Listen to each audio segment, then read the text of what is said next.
Hello everyone and welcome to another video. Now Minisforum have been kind enough to send over another of their latest mini PCs. This is the UM780 XTX.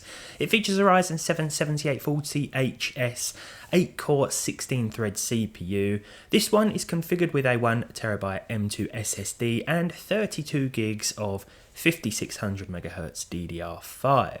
Now I absolutely love these mini PCs. This is not a paid promotion, but they have provided the mini PC for the purposes of testing in this video. I should clarify that. Now with this model we get USB 3.2, USB 4, HDMI 2.1, DisplayPort 1.4, and I think the best thing about this one in terms of connecting an external GPU is the Oculink connector here, or the space for it.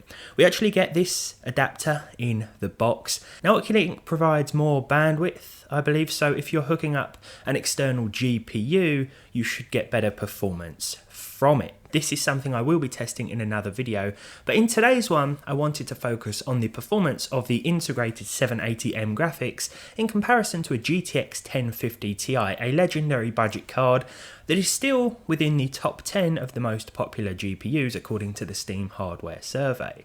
Now the reason I like to do this in these mini PC videos is to give you some context as to the performance. These PCs are certainly capable, and in terms of processor performance, well, you're getting a very snappy, very responsive system. But it's always nice to see how the gaming side of things compares to discrete GPUs. This is something we haven't actually done. I've tested the GTX 1630, we've tested an older high-end Radeon card, but how does the integrated 780M compare to the still apparently popular 1050 Ti, a fantastic budget gaming card back in its day? So the Minisforum machine itself, the UM780 XTX, I really like the look of this, as I always do with these mini Minisforum machines.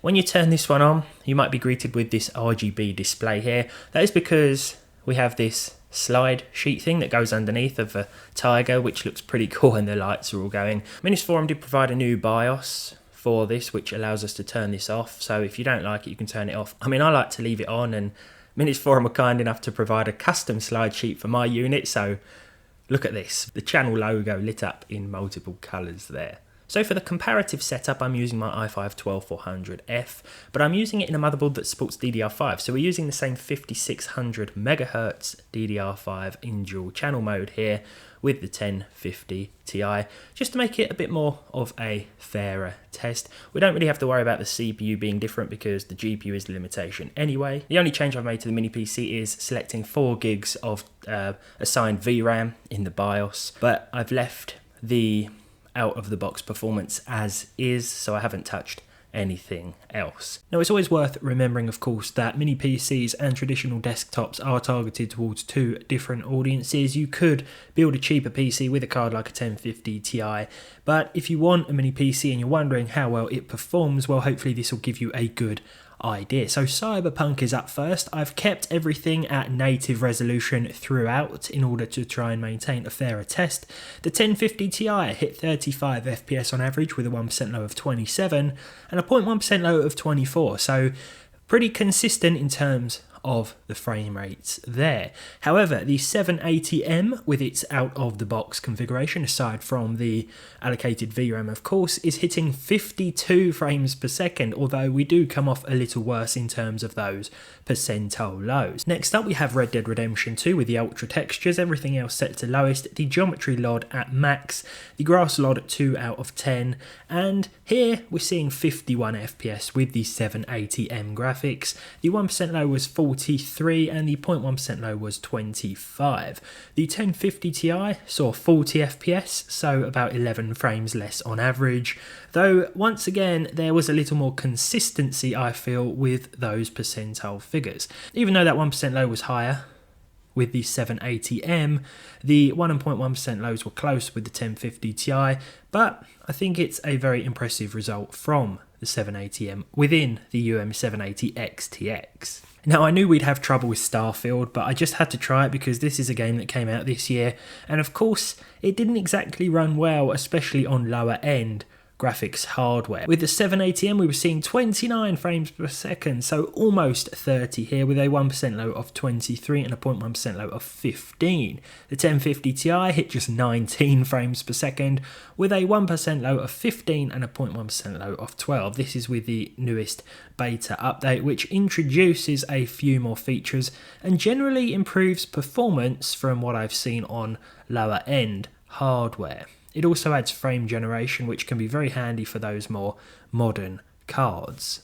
The Witcher 3 Next Gen is up next. Now, this is one of those titles that much prefers a discrete GPU, and so the 1050 Ti pulled ahead with 48 frames per second with a 1% low of 36 and a 0.1% low of 17. As you can see from the on-screen footage though, taken from the 780M, or rather a camera filming the 780M in action, we still saw 41 FPS with a 1% low of 32 and a 0.1% low of 29. So a lot of consistency with those frame time numbers, more consistency I'd say than with the 1050 Ti, but overall performance was a little worse. But that's not to say this isn't still a very solid result. Next up we have The Last of Us. This is another game from 2023 that can push graphical hardware to its limits, and as such we were limited to the very low preset, at least at native resolution, with both sets of hardware here. The 780M hit 32 frames per second, so we're hitting that 30 FPS barrier that I had in mind. The 1% low was 29 and the 0.1% low was 24, so definitely playable in my opinion here.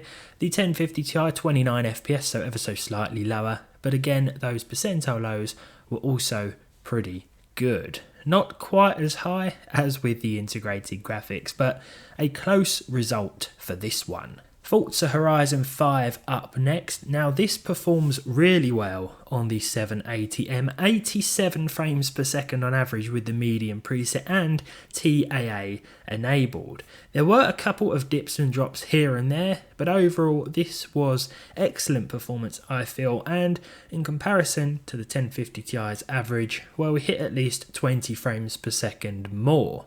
The 1% low was also better, but that 0.1% low fell slightly short. Still, it's very impressive as to how much power Minisforum have crammed into this little machine. Finally then we have GTA 5. Now I picked this one because this is another title like The Witcher 3 which tends to prefer discrete desktop GPUs.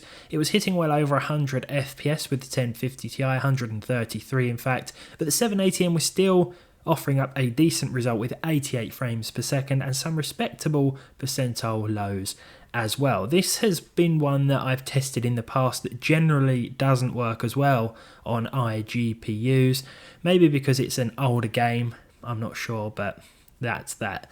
And to be honest, I still think this 88 FPS average is a very solid one, considering we're using high settings as well. Now this is the first of a couple of videos with the Minisforum UM780 XTX. I'll also be testing the Oculink port with an external GPU to see how well this processor holds up, but hopefully you can join me in that video. For this one then, well, I hope you've enjoyed this comparison. If you did, leave a like down below, leave a dislike if you didn't. Let me know what you think of this mini PC and its performance down below in the comments, and hopefully I'll see all of you in the next one.